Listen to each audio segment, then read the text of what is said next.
బంజారాహిల్స్ లో జరిగిన blue hue art show అదిరిపోయింది. జనరల్ లైఫ్ లో జరిగే సామాజిక అంశాలపై వేసిన ఆర్ట్స్ అందరినీ ఆకట్టుకున్నాయి. ఈ ఎగ్జిబిషన్ ను బ్యాడ్మింటన్ కోచ్ పుల్లెల గోపీచంద్ ప్రారంభించారు.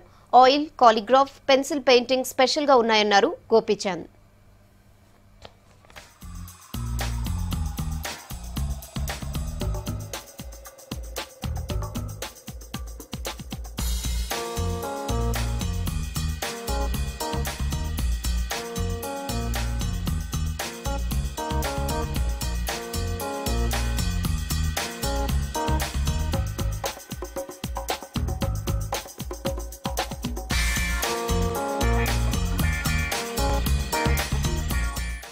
ఆర్ట్ ఎగ్జిబిషన్ ఇక్కడ అనేది చాలా అందంగా ఉంది.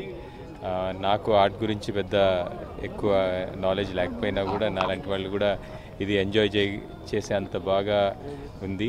దీంట్లో కలర్స్ కానివ్వండి, లేకపోతే లైఫ్లో ఉన్న సిచ్యువేషన్స్ కానీ, లేకపోతే ఉన్న సీనిక్ థింగ్స్ కానీ ప్రతిదీ ఒక అందమైన వేలో డెపిక్ట్ చేయటం. అదే కాకుండా ఇది హరి గారి ఇమాజినేషన్తో ఒక మంచి depth,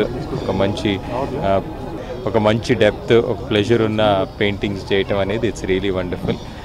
I'm very happy to see such lovely art coming out of Hyderabad and I wish Hari all the very best. ఇందులో నాకున్న అభిరుచి, ప్రజల అభినందనలు నాకు దొరుకుతున్నందుకు నేను చాలా అభినందనలు తెలుపుతున్నాను ప్రజలకి. ఇందులో ఈ ఎగ్జిబిషన్లో 37 పెయింటింగ్స్ నేను పెయింటింగ్ చేయబడ్డాయి. ఇందులో ఆయిల్ అండ్ అక్రిలిక్ రెండు కలిసి ఉన్నాయి. సో జనరల్లీ ఈ పెయింటింగ్స్లో నేను చెప్పదలుచుకునేది అంటే, మేము చూసేవి రెగ్యులర్గా observation where workers will do their job. So they will think that nobody will accept our work.